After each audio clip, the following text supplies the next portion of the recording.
On today's episode, Dr. Lee Baucom joins us, and we have a great discussion about intentionality and actively creating a stronger marriage connection, both physically, emotionally, and spiritually.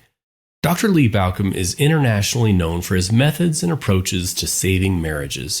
For 3 decades, Lee has been helping people around the world save, restore, and create the marriage they deserve and desire.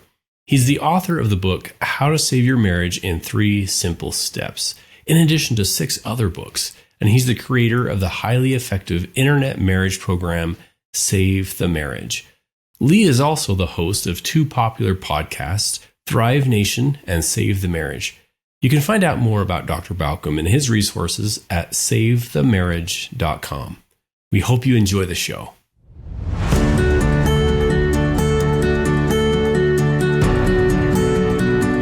Welcome to Stronger Marriage Connection. I'm psychologist Dr. Liz Hale, along with the esteemed professor Dr. Dave Schramm, and we are dedicating our life's work to bringing you the best we have in valid marital research, along with a few tips and tools to help you create the marriage of your dreams. Dave, you know, those go-to colleagues in your life that you can always rely on to tell you kind of the straight scoop of what's going on currently with marriage today? Oh, yeah, for sure. They're so important. Well, you're one of those people for me too. But another one of those key resources is Dr. Lee Baucom. I am really honored that he is joining us today. I feel a little starstruck, you know. Welcome to Stronger Marriage Connection, Dr. Baucom. Thank you for having me. I don't know about the starstruck, but I'm sure happy to be here. Well, I have followed your writings for years based on our similar philosophies in helping couples. It's such a pleasure to have you here and to introduce you to Dave. You two are like Southern gentlemen. I don't think Dave's from the South, but I believe you are, Lee. And you remind me you have similar dispositions, and I think highly of you both. Let's just get right down to it. You have seen a tremendous amount in your 30 years of marriage therapy, pre-marriage therapy, and relationship coaching. So let's start at the beginning of a relationship, if you don't mind. When couples first get together, what is the number one concern, Lee, you have for them? And what's your best advice for them right out of the gate? Yes. My number one concern is they've convinced themselves that their love is going to do it. And that's the irony of it, right? Because that's why people want to get married, because they've fallen in love. And you talked about the premarital work. And where I lived right before where we live now, for 25 years, if you got married in 6 or 7 different churches or religious places, you had to come through my office. And so I saw all these people. And one of the things that to the person, they were convinced that they were going to beat the odds. Before we hit record, we were talking about those odds. They're somewhere in the neighborhood of 50-50. And they always thought that they'd beat the odds because their love was the real love, and all the people that didn't make it had the wrong love. And so right out of the gate, my concern is that they have overestimated the power of their love to carry them through to the finish line. And so that's the big one. Yes. And so therefore, your advice for them is to kind of get real and to get educated. Well, to be aware that their love is not going to get them there. And that's okay. It's just that love changes over time, and people think that the love they're experiencing then is what they're going to feel forever. Even if they saw their parents, at that stage where they weren't so in love, they think they figured it out. And so one of the things that I tried to instill, knowing that they were love struck at that point, was that they were going to hit problems. And when they did, not if they did, but when they did, to seek help, seek advice, get something early on, because it's a whole lot easier to deal with things, before they're festered and have really gotten to the point where they are so disconnected that they can't find their way back. To find help early is kind of what I left them with. My hope was that they liked me enough that they'd come back to me as soon as they had a problem and not wait it out. Yeah. Love is good, but love alone is not enough. All right. Excellent. And seek help. Thank you. Oh, man, I love that, Lee. I've done some research of my own a couple decades ago, actually, 1,000 newlyweds. And I want to just, that first year of marriage. And I found that, you know what, there's a lot of people who have some struggles right there early on in those early stages of relationship. What are couples doing in that first year or two that's getting them into trouble?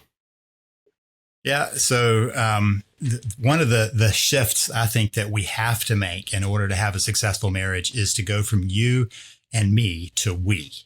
If we don't do that, if you don't get that mindset that we're a team, we're the new unit, we're the new family, we're the new entity, however, but we're on the same team. We're in this together to win. If we don't make that shift, you and me that's a lot of people think, well, that's good enough. We're you and me, the partnership. But if they don't make that psychological shift to seeing themselves as a unit, as a team, eventually that becomes you versus me. And they start struggling against each other in the midst of that. So that first year it's going to be a struggle for any couple, whether they acknowledge it or not. A lot of times they're hoping the momentum carries them through. And so sometimes they pretend like it's not a struggle, but they're negotiating new roles, new responsibilities, new identities, how to even navigate this entity that they've become.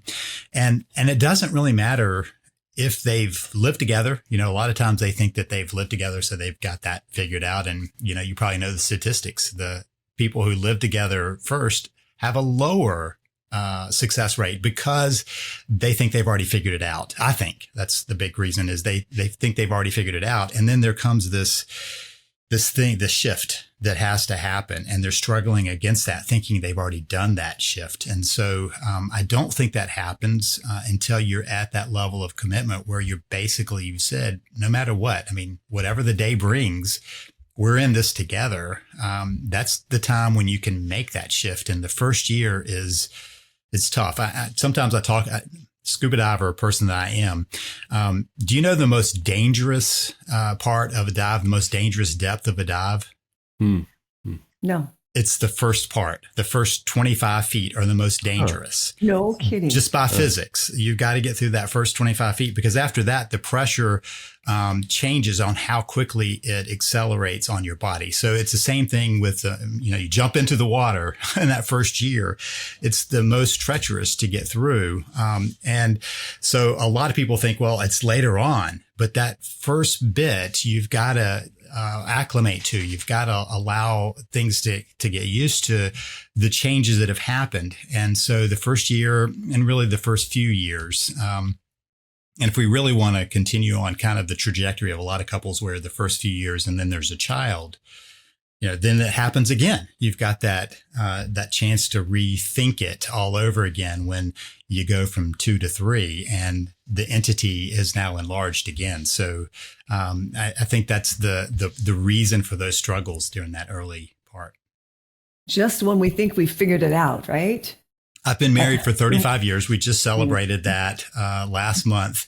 And I still go, oh, we're not quite where I want to be with, or we want to be with that in this area, and so wherever you go in life, as you go on along, things change, and the places that suddenly you have to rethink, what does it mean to be this team? How do you do that?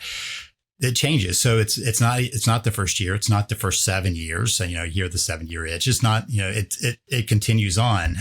You get to the place where those transitions keep happening, and we've got to figure out how, as we change through life, how those changes then redefine what we think of as being in a we. Mm-hmm. So then, Lee, the pause button marriage, that comes down a little bit later then? Talk to me about the pause button. Well, it can happen anytime. Yeah, but usually, so pause button marriage is my term for how we get ourselves into trouble as a couple, because we hit the pause and we don't really think actively about it for the most part. But, I hear people when they've come to my office, and it can happen with a child. It can happen with a job, or thinking you have to be at a certain level of professional accomplishment, or, education can do that, or hobbies. I know people that they're like, we'll come back to our marriage and we'll re-engage. But let's just take the child thing, because that's so common. We're like, now we've got to focus on this child. And once that child goes to, or well, I hear this, once that child gets potty trained, then once that child's in kindergarten, and then once that child is in high school, and then once that child is in college, and it keeps on going, we'll get back to us. And the problem is that whenever we hit the pause button for whatever reason, we pause the relationship, but the individuals keep kind of growing and changing and moving forward. And so the relationship can no longer contain that because they haven't bridged that gap. So that's a piece of it. The other piece is you can't pause any relationship. I've got friends that I haven't communicated with for years, and I would say, we're friends. But if I were to try to reconnect with them, it'd be like strangers. So, how's the last decade been for you? How do you catch up on that? And so we've lost connection so much that you end up feeling like you're strangers. Sometimes back to that feeling like you're enemies, even because you kind of feel like you're in opposition, but certainly feeling disconnection. And disconnection is the heart of what keeps any, I think about it as the kind of the circulation system in our marriage is connection. And so as long as that connection is flowing, we're good. But just like, if you squeeze your wrist too long, your hand goes numb because you've cut off the blood supply. The same thing happens when you cut off connection. Eventually you numb down the relationship, and do that long enough, and you pretty much, put that relationship permanently to sleep if you're not careful. Yeah, that's such a good warning. It's so true. Oftentimes, Dave and Lee, couples will present themselves in marriage therapy with one chief complaint or request, and that is, we need to learn how to better communicate. What's your response to that, Lee? Your laughter tells us something. Yeah. Well, and there are a couple of problems with that. One is I think that sometimes that's a default mechanism for therapists too, because it's easy to work on communication stuff. You can teach them different messaging and things like that. The problem is, and I remember how distinct it was when I first was, couple after couple, we just need to communicate better. And I was sitting there going, I understand everything you're telling me. And so I remember one day I was sitting there and this couple came in, we just, we don't communicate well. We need you to teach us communication skills. I said, okay, tell me more about that. And so they both talked for about 20 minutes, very smart people. And I said, these past 20 minutes, is there a word or anything that you two haven't understood in what you've said to each other? And they said, no. And I said, I think I've understood you perfectly, which tells me there's not a communication problem. You have communication skills. It's what you're communicating that's the problem. And so my analogy has ended up being that communication is kind of like the plumbing in a house. If plumbing does two things, it brings good stuff in and puts bad stuff out. If you cross those up, you've got a real problem. And so if I teach communication skills to a couple and the connection isn't there, all I'm doing is teaching them to argue better, more effectively, to fight better, not necessarily to get anywhere. The famous I statements that we often associate it with therapy.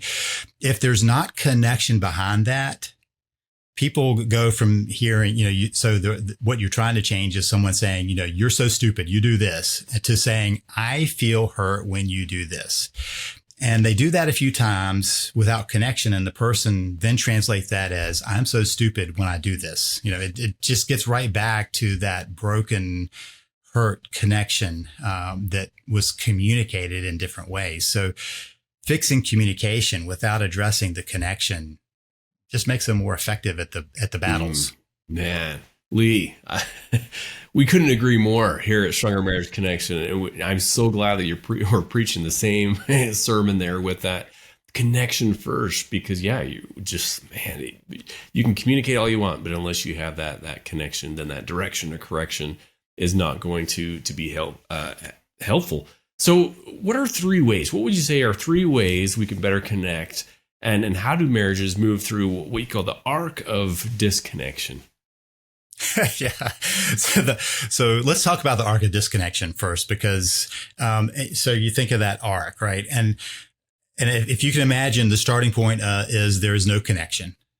Two people, they bump into each other, there's some interest, and they start building connection.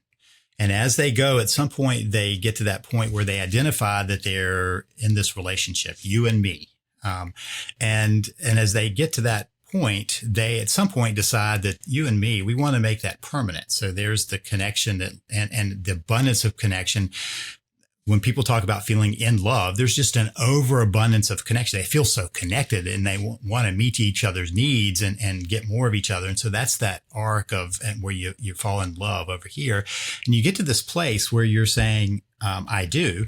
And you either have to negotiate the roles and the rules and the expectations and continue that journey. It's not going to arc quite the same, but it continues up, or you start down.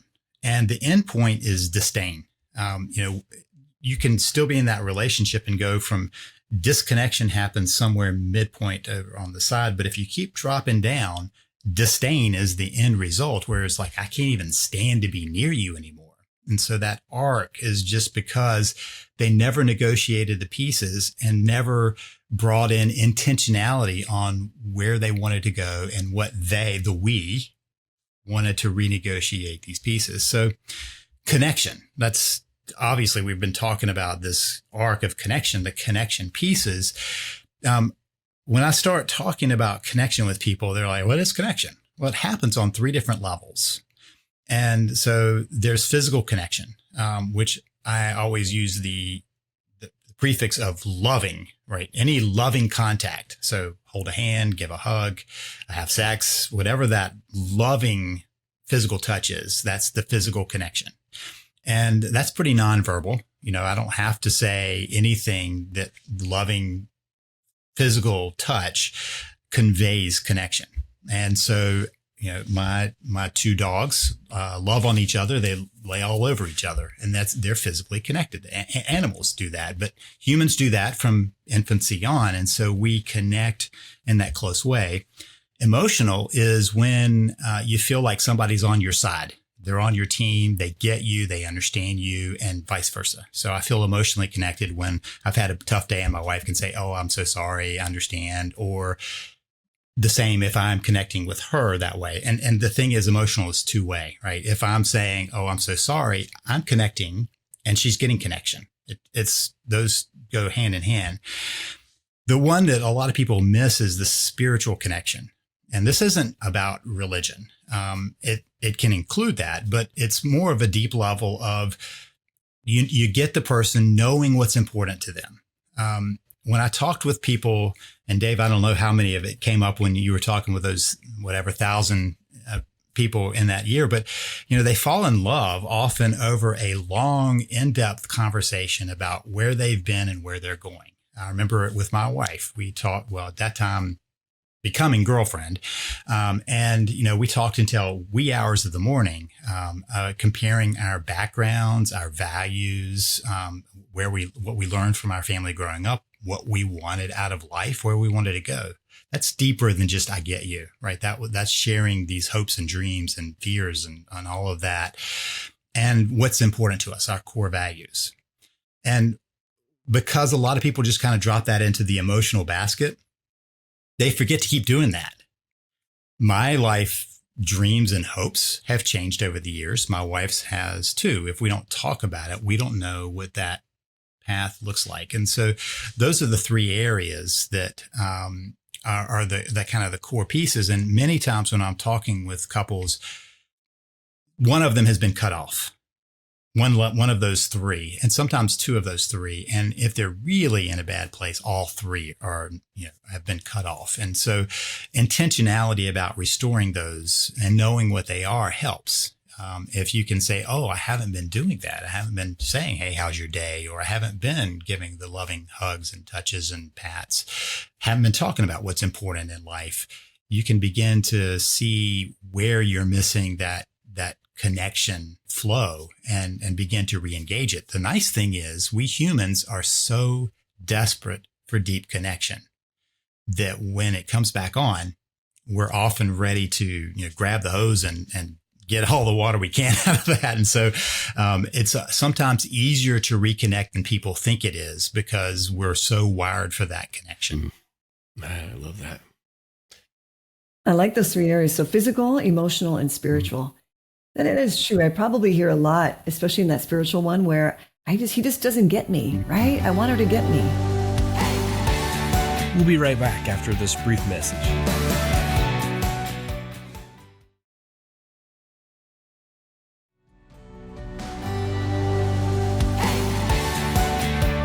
And we're back.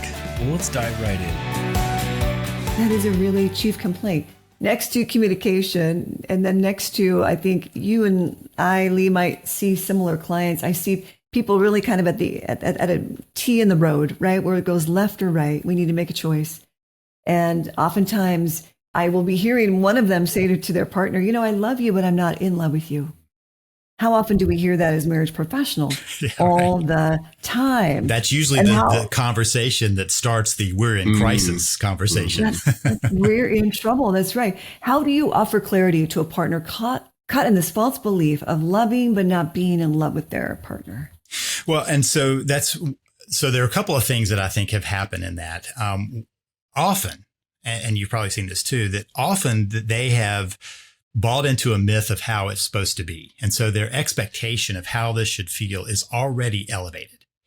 So that's one possibility. Often there is an interest somewhere else that's made them feel the butterflies again, made them feel alive again, that they haven't felt in a long time for that relationship. And so that has sowed this false sense that that's the right path and the marriage is the wrong path. And many times I've had that conversation where somebody has become involved with someone else and they're like, they're nothing like my spouse. And I'll say they're nothing like where you and your spouse are in your relationship, but compare it to your early days. And they often get a really cringy look on their face and go, oh my gosh, it's where we were too. And so they have this false sense from somewhere else that is true. The other one though, is that feeling of passion that can kind of ebb and flow in any mature relationship. So I'm not saying that a mature relationship is without the feelings of romance and passion and all that. It's just that if you expect it to always be cresting rather than being more tidal, right, in and out, up and down, then you get fooled when it's not there.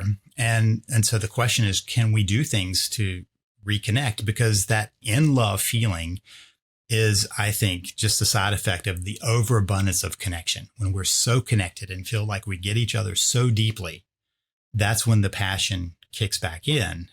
And so if we think of it tidally, like there are times when I'm going to feel it and times when I'm not, high tide, low tide, then that kind of helps normalize it for some. But there are some people that just want to feel that all the time and cannot be convinced that that is a myth of reality, that's going to be there all the time. And those are often the ones that's because there's a siren somewhere else calling them. and whether that's a movie or just, mythology, or whether that's somebody else, or both. And what are the chances of that relationship working out, Lee? What do you say to couples, the third party, that is? It's based on fantasy, right? I love your false acronym that you write about. Yeah. What are the chances of that relationship really going into the ages? Very slim, I hear. Very slim. And one of the reasons is because if somebody is involved in an affair, almost always it's hidden and it's by deceit and it's in dishonesty. And so you start going, wow, this person cheated with me. They could cheat again on me. and so already the kind of the deceit is built into it. And that's after the kind of the cloud of passion begins to fade a little bit and you start having a little more realistic view. And part of what I think is, we miss is how artificial those relationships become. I mean, I see my wife and she sees me, at our best, at our worst, when, I come in we just got back from vacation. I come in from paddling and my hair's everywhere and I'm drenched in sweat and I'm exhausted. And then you compare that to the people who are sneaking off to see somebody at a nice restaurant or at a hotel or, we're doing their best to impress this other person. And so their comparison is fantasy life and real life. And as fantasy life becomes more real life, if they try to make that permanent, then just the fantasy begins to collapse on itself just because reality is what it is. It comes knocking one day or another. Yeah. And darn, sometimes it's just too late for that, initial couple, which is heartbreaking. It is. Sometimes the damage is just too far. I think a lot of the research shows that people who do get through an affair, the marriage is actually stronger as they look back, and it's like the naivete is gone. Now they can't take it for granted. They actually have to say, what are we going to do to work through this? And there's a lot of honesty that comes back into the relationship that may never have been there, but they have to get past that betrayal to get there. Wow, man. Can be a real win if they do. You're right. Yeah, if they do. Now, Lee, you refer to a marriage fail point, right? The spot where a marriage is most likely to fail and where a couple they've got to choose a path. And these fail points, they only have a limited number of causes. So how can identifying and understanding them save our marriage? Yeah, I often talk about the difference between a marriage fail point and an individual's fail point. There comes a time when somebody may say, I am not willing to work on this, or I'm not going to pursue this anymore. So that's an individual fail point. I've done some trainings on that. But the marriage fail point is that point when, it's, I always use when I was a kid, I don't know how many wire hangers I went through that my mom, kept, where's the wire hanger I had? Because I twisted them into stuff. And my dad had his pliers and he had them in his special place. And so I knew not to bother them because he would be saying, who's got my pliers? And so I would take them and I would just bend them back and forth. And after a while, they start bending easier and easier and easier. And then they just snap. And that's the fail point of metal, right? Of that hanger. And it's the same in relationships. As it's been flexed over and over, there comes a point when attempt after attempt at change, continuing to disconnect and try to reconnect, eventually you just go, it's just broken. And so part of what many couples determine is they've just gone through so many that they're very close to that. That wire is hot and it's gotten the fracture points in it. And the question is, are they going to be able to get beyond that, work on the connection, really make some genuine changes? The therapy world always talks about those first order versus second order changes. And a lot of times couples do the first order change. They'll go, oh, we're not connected, so let's do date night. And then you see them at date night and they're both, on their phone or doing something else, or talking about the kids, doing anything but talking about themselves and their connection. And so that's kind of the first order change. We're doing something that we should be doing, but they're not really doing anything. The second order, that deeper, real, genuine change that really restructures the relationship. And so you do that enough times and finally you go, I give up. It's failed. So the fail point can come in lots of different ways, but that it's somewhere in there. Wow, man, that's tough. Lee, you have a husband's boot camp, right? What recommendations do you have to share with husbands to immediately support them in improving their marriages? Yeah, so I've had several conversations with people like, why isn't there a wife boot camp? And I'm like, there should be, but a man doing a wife boot camp is a good way to get booted. Yeah, that's true. I try to speak, to where I know. And I know a lot of men who also feel like they never got much of an education in relationships. Their dad was absent. If their parents survived and my age group, we kind of came in just as divorce was really getting higher rates. And so there are a lot of people who were doing the no-fault divorce when I was a kid. I remember my friends divorcing. And so a lot of them came from not having a father at home to help them. And so I think there's some missing skills. And then I just think there are some skills that are basic tools that most people, period, not just men, but most people don't have. And so that boot camp is designed, it's a video boot camp, structured over 30 days. So, what do you do to get into shape? And so it ramps up over time. We get to the point where we're even talking about what are the wounds that typically men carry around with them that get in the way of relationship.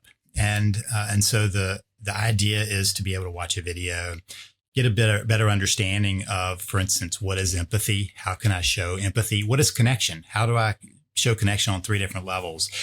What are better ways of having arguments? And one of the things I noticed it's not true for all men, but a lot of men feel like if you argue, there's something wrong with a relationship. And my thing is, if you don't have conflict, there's no level of conflict with 2 people that intimately together, you've got another problem. You're not making progress. And so the question is, how do we make progress? How can conflict serve to move us forward as a couple? So I don't have to be scared of it. And we can figure out how to move forward. And then there's the repair stuff, like how can I forgive and how can I apologize and take responsibility? And so there are lots of these pieces that I think just most people, but certainly lots of men, have missed out on having those pieces. So we're just kind of putting those in place and getting men into the best shape we can as husbands, as fathers, as human beings. Yeah. I should start that Wives boot camp. Yeah. Right, Liz. Very similarly, some of us, I mean, I always thought that I kind of knew what respect was until I really did a deeper dive more recently in a coaching program myself. It's like, oh gosh, I haven't been very respectful at all. We have those blind spots. Yep. So, I love that you have a husband boot camp. I think those men are lucky. It's been fun. Leslie, I bet. Yeah. Leslie, Lee, what tips do you have for each of us to ensure that we show up the way we want to? I know I want to show up, and yet it doesn't always happen. It gets sidelined somehow. Yeah, and that a lot of what we've talked about, there's intentionality behind everything, right? And so I think if we're just waiting for things to happen, I'm waiting to connect with my spouse. When's that going to happen? I'm waiting. By default, waiting just leads us in this limbo place.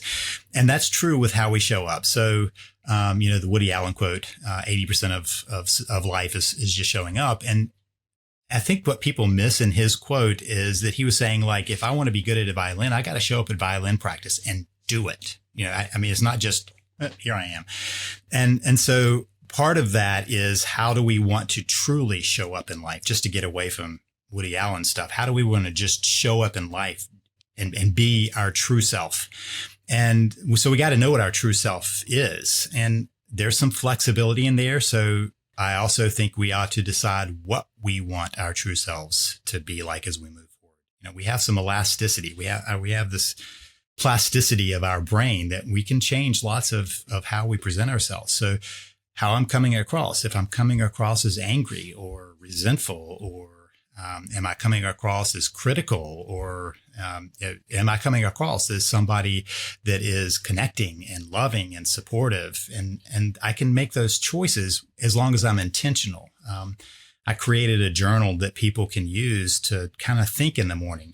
How do I want to show up today? What are the specifics? And then to come back in the evening and go, that's my dog. Sorry. He's just decided to come in my office beside me. But at the end of the day, to go, how did I do?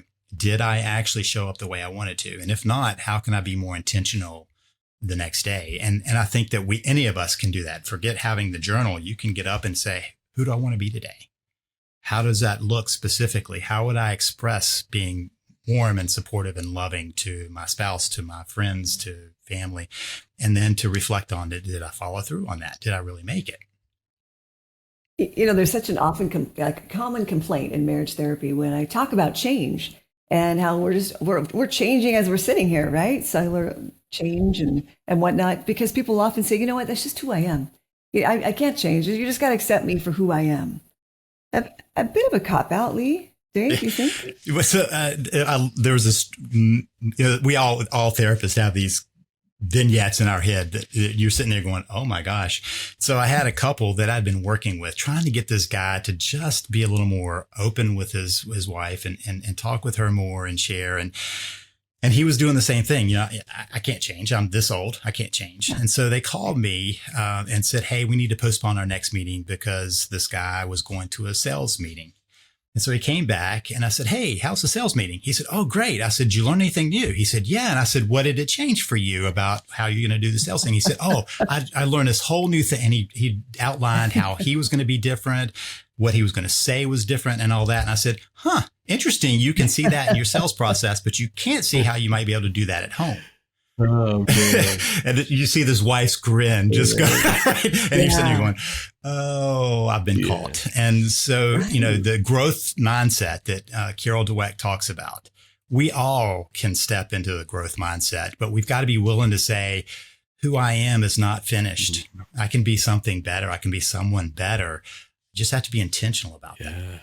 Oh, I love that idea, that intentionality, Lee. And before we wrap up and let you go, we'd like to ask all of our guests what they feel like is the key component of a stronger marriage connection. What is that?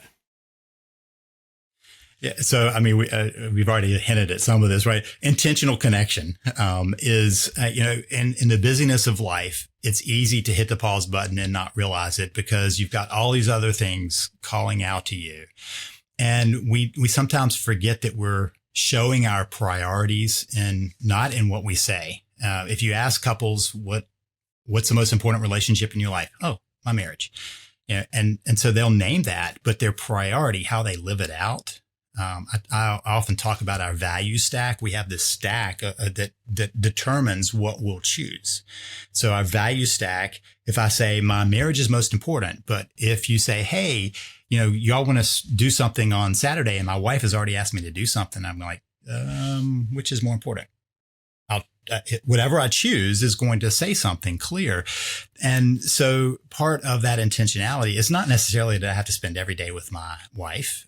It's not that my spouse has to be the number one consumer of my time and the relationship being the number one consumer. But if I haven't decided intentionally about how that fits in, how do we maintain our connection? What do we do to maintain that intentionally? It's going to end up getting shuffled. Those emergencies pop up. And so it's not whether we cover the emergencies, it's whether we allow the everyday to flood out, the more important stuff because we just shuffle it to the back and say, we'll get back to that later on. So intentional connection, is the only way that couples ever are going to stay connected. If we think it's just going to happen at the end of the day, when you're flopped out on the couch, watching something else streaming, but you're exhausted from the day. Are you together? Sure. Are you showing up for each other? Probably not. Is it furthering your connection? Maybe a little. But is there some other way of doing that with more intention? Love that. That's great. I have for so long appreciated your free trainings, Dr. Baucom, and I no longer want to keep you this well-kept secret. I want to be able to share with our listeners where they can find you. And I've used your name quite a bit, so I say that tongue-in-cheek. I always give you credit when I present something that is from you. But where can our listeners and friends find you, your keen resources, especially how even just one partner can save a marriage? And that is an excellent program you have online. So Save the Marriage. Yeah, SaveTheMarriage.com is that program. But a good way to learn more about that is go to SaveTheMarriage.com/podcast, which puts you on my podcast.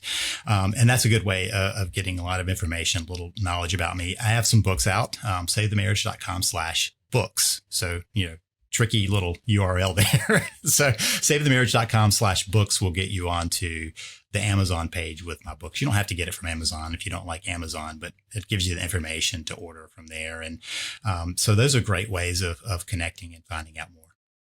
You're generous with your resources. We appreciate that so much. Yeah, we'll be sure to put those links directly in our show notes. So listeners, you can check those out there to find more information about Lee and his books and resources. Hey, as we wrap up, we'd like to ask all of our guests just what the takeaway of the day with all the things that we've been talking about. I have a feeling, right, what's coming, Lee, but I want our listeners to hear it one more time. What's your takeaway from our discussion?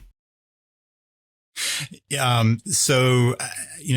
people can remember that pause button and ask the question, did we hit pause, and what does it take to unpause it? How can we get intentional about connecting? Those three areas are great linchpins. And by the way, if only one person is working, you can still work on building those connections from a physical level, an emotional level, and a spiritual level, and never have to say to your spouse, hey, I just want to let you know, I'm working on this connection thing. It's possible to unpause it and take action.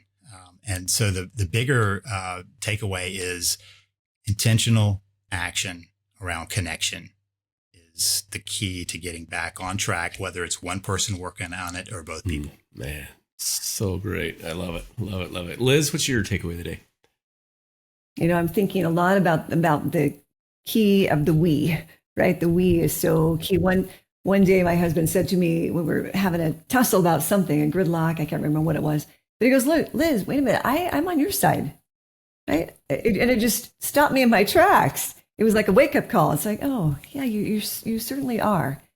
And it got me back to kind of that center position. So I think the team, and having each other's backs, it's back to the spiritual piece of those three parts. We all really want someone to get us, to really know us. And Dave, what's your greatest takeaway from our interview with Lee today? Yeah, I love this because, man, our views just really align, Lee, when you're talking about connection, the importance of that. I like to tell our listeners lack of attention leads to loss of connection. And then but I haven't thought about those three areas of physical, the emotional, the spiritual, and what am I doing in each of those areas, and what can one person do, and not expecting them to do something in return, but I'm going to do. I love this person, and that's why I'm doing it, not with any kind of a selfish motives. So, man, I love it. So thank you so much for coming on and sharing with us today, Lee. Thanks for having me. Well, that's it all now, our friends. Thanks for joining us on another episode of Stronger Marriage Connection. And Liz, take us home. Well, remember, it's the small and simple changes that create a stronger marriage connection. Take care now. We'll see you. Thanks for joining us today. Hey, do us a favor and take a few minutes to subscribe to our podcast and the Utah Marriage Commission YouTube channel, where you can watch this and every episode of the show. When you hit the like button and leave a comment, your feedback helps us improve the show. And don't forget to share this episode with a friend. You can also follow and connect with us on Instagram at Stronger Marriage Life and on Facebook at Stronger Marriage. Be sure to share with us what topics you want us to explore or what you loved about today's episode. If you want even more resources to improve your relationship connection, visit our website at strongermarriage.org, where you'll find free workshops, webinars, relationship surveys, and more. Each episode of Stronger Marriage Connection is hosted and sponsored by the Utah Marriage Commission at Utah State University. And finally, a big thanks to our producers Rex Polanis and Alexis Alcott and the team at Utah State University. And you, our audience, you make this show possible.